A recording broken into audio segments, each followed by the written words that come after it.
Dear student, I am K. K. Sharma. Today I am teaching you the chapter number first of your class 7th. Last lesson of the afternoon. This is the name.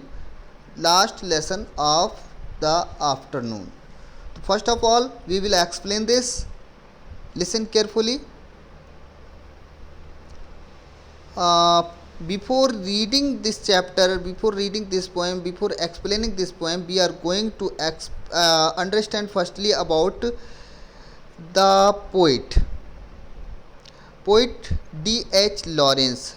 D.H. Lawrence is the poet of this chapter. इस chapter के जो poet हैं वो D.H. Lawrence हैं, David Herbert Lawrence इनका full name है। 1885 से 1995 तक ये रहे हैं।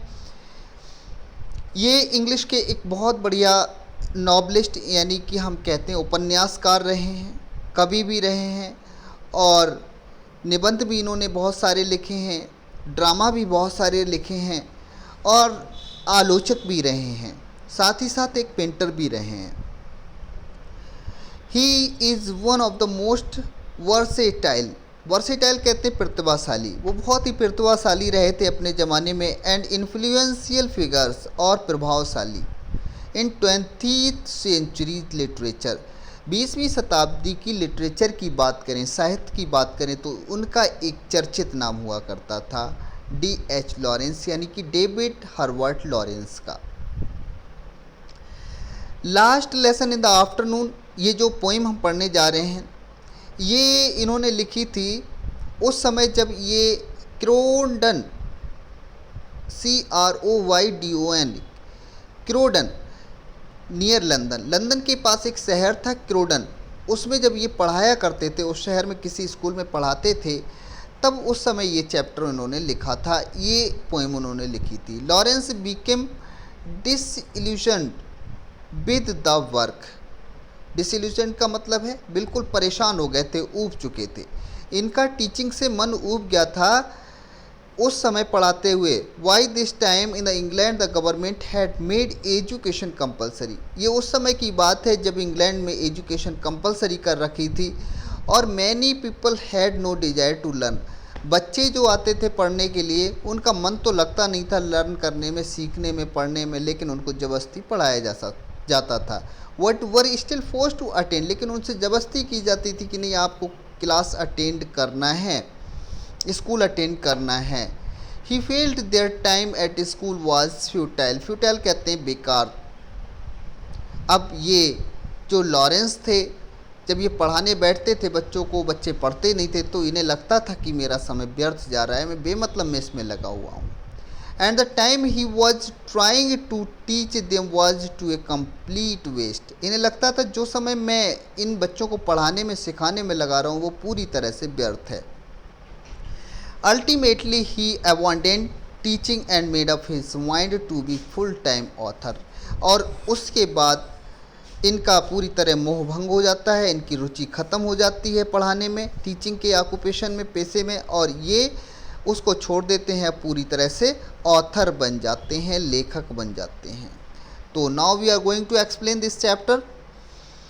फर्स्ट स्टैंजा है, where will the bell ring and the weariness, how long have they tugged the leash and strained apart, my pack of unruly hounds I cannot नॉट स्टार्ट them again on the query of knowledge, they hate to hunt, I can haul them and urge them no more। कब ये घंटी बजेगी, वो खुद से प्रश्न कर रहे हैं। वो टीचर हैं, पढ़ा रहे हैं क्लास में, पीरियड अंतिम है, लास्ट पीरियड है और उसमें वो कह रहे हैं कब ये घंटी बजेगी, कब ये मेरी थकान दूर होगी। How long have they tugged the lease, कितनी देर तक मैं इन्हें पट्टे में बांधकर खींचता रहूं, एंड स्ट्रेंड अपार्ट, और कब तक मैं ऐसे ही तनाव खुद को और इन्हें देता रहूं, इन्हें मतलब बच्चों को।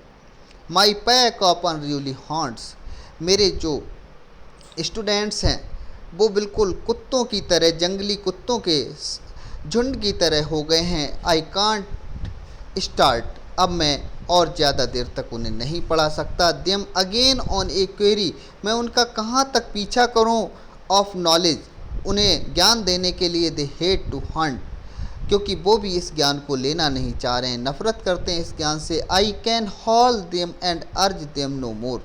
अब मैं उनको कहाँ तक पुश करता रहूँ, कहाँ तक धक्का लगाता रहूँ और कहाँ तक उनसे प्रार्थना करूँ भैया पढ़ लो। यानी कि टीचर अपने बच्चों से ऊब गए हैं, लास्ट पीरियड है, बच्चे पढ़ना नहीं चाह रहे हैं, टीचर कह रहे हैं क्या करूं, मैं कहाँ तक इस चीज़ को करता रहूं, क्योंकि बच्चे कुछ समझने को तैयार नहीं हैं।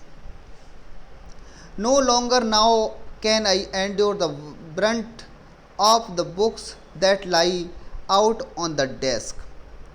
कह रहे हैं अब ज़्यादा समय तक नहीं, मैं इसको बर्दाश्त नहीं कर पाऊँगा और ज़्यादा समय तक। कहाँ तक मैं अपने दिमाग को चोट पहुँचाऊँ और कब तक इन बच्चों को मैं पढ़ाने की कोशिश करता रहूँ। कह रहे हैं जो मेरी डेस्क है उस पर बहुत सारी किताबें पड़ी हुई हैं। 3 स्कोर, स्कोर कहते हैं 20 एक स्कोर में होते हैं, कोई भी चीज़ें 20 होती हैं एक स्कोर में, और 3 स्कोर यानी कि 320 जा यानी 23 जा 60। तो 60 नोटबुक्स या बुक्स उनकी डेस्क पे रखी हैं जिनको उनको चेक करना है, और several insert of the blotted pages, और वहाँ पर दाग धब्बे लगे हुए बहुत सारे पेज हैं। एंड स्क्रॉल, और बच्चों ने भी घसीट उसीट कर लिखा है, गंदा संदा लेख लिखा है क्योंकि उनका मन तो लग नहीं रहा है पढ़ने में। Of slovenly work that they have offered me, और किसी ना किसी तरह से ज़बरदस्ती जब उनके पीछे पड़ा गया है तो उन्होंने उल्टा सीधा काम करके मुझको दे दिया है। आई एम सिक, मैं बीमार हो चुका हूँ। And what on earth is the good of it all, और क्या कुछ अच्छा हो सकता है इस पृथ्वी पर, वाट गुड टू देम और मी, जो दोनों के लिए अच्छा हो, मेरे स्टूडेंट्स के लिए और मेरे लिए, दोनों के लिए अच्छा हो। आई कैन नॉट सी, इस समय मेरी कुछ समझ में नहीं आ रहा है कि कुछ बच्चों के लिए अच्छा हो सकता है। फिर से समझ लेते हैं इस सेकंड पैराग्राफ को, स्टेंजा को, कि अब मेरे जो है बर्दाश्त कर, टीचर कह रहे हैं मेरी बर्दाश्त करने की क्षमता ख़त्म हो चुकी है, मैं अब अपने दिमाग को और दुख दर्द नहीं पहुंचाऊंगा, और जितनी ये कापियाँ पढ़ी हैं ये बच्चों ने बेमन से लिखी हैं, घसीट राइटिंग में लिख डाली हैं, किसी न किसी तरह से उन्होंने अपने सर का बोझ उतारा है, क्योंकि उनको एक दे दिया गया था काम, ये तुम्हें करना ही करना है, और उल्टा सीधा करके वो मेरे पीरियड में मेरी डेस्क पर लाकर पटक दिया है।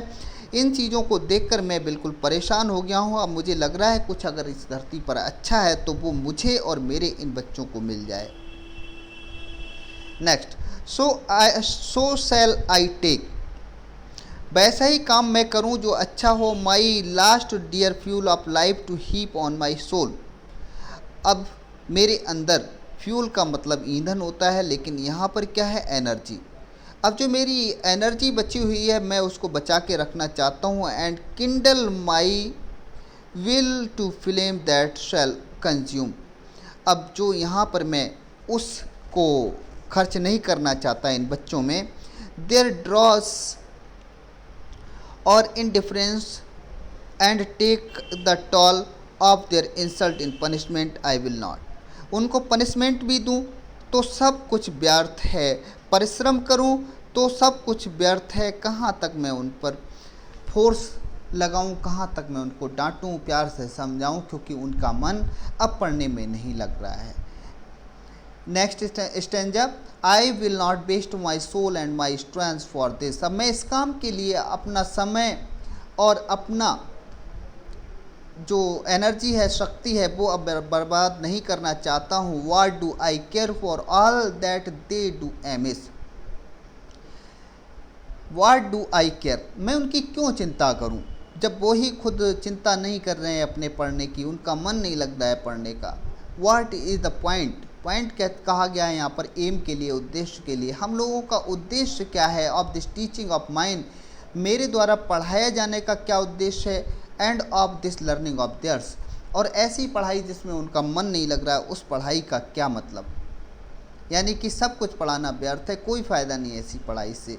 It all goes down the same abyss, abyss कहते हैं गहरी खाई, सब कुछ जो भी मैं पढ़ा रहा हूँ वो सब एक तरह से ख़त्म है, गहरी खाई में वो फेंकते जा रहे हैं, यानी कि बेमन से उसको पढ़ रहे हैं, वो सब कचरा हो रहा है, बेकार जा रहा है। What does it matter to me if they can write a description of a dog or if they can't? क्या फ़र्क पड़ता है, अब मैं कुछ नहीं करूँगा चाहे वो कुत्ते पर निबंध लिखें या ना लिखें। What is the point, यहाँ पर भी है what is the aim, point को कहा गया है एम के लिए। क्या उद्देश्य है ऐसी शिक्षा का, टू अस बोथ, हम दोनों के लिए, हम दोनों मतलब टीचर और स्टूडेंट्स के लिए। It is all my aunt, ये सब मेरे लिए एक प्रकार से अपनी आंटी की कहानी सुनाने जैसा है।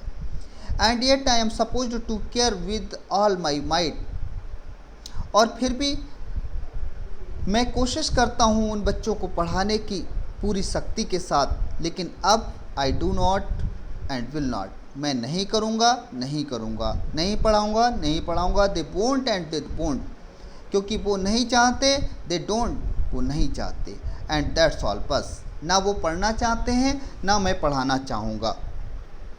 आई shall keep my strength for myself, अब मैं अपनी जो पावर है, जो शक्ति है, जो ऊर्जा है, वो मैं अपने लिए, खुद के लिए बचा के रखूँगा। They can keep theirs as well, और जब मैं ऐसा करूँगा तो मेरी ऊर्जा तो मेरे अंदर बची ही रहेगी, साथ में बच्चे जो हैं, स्टूडेंट्स जो हैं, उनकी भी ऊर्जा बेकार नहीं होगी, और वो ऊर्जा अपने किसी और काम के लिए बचा कर रखेंगे। Why should we wear our heads against the wall, तो हम लोग क्यों अपने सिरों को दीवार में मारें, जिस काम से करने से कोई फ़ायदा नहीं है, तो ऐसा करते रहें तो दीवार में सिर मारना ही है।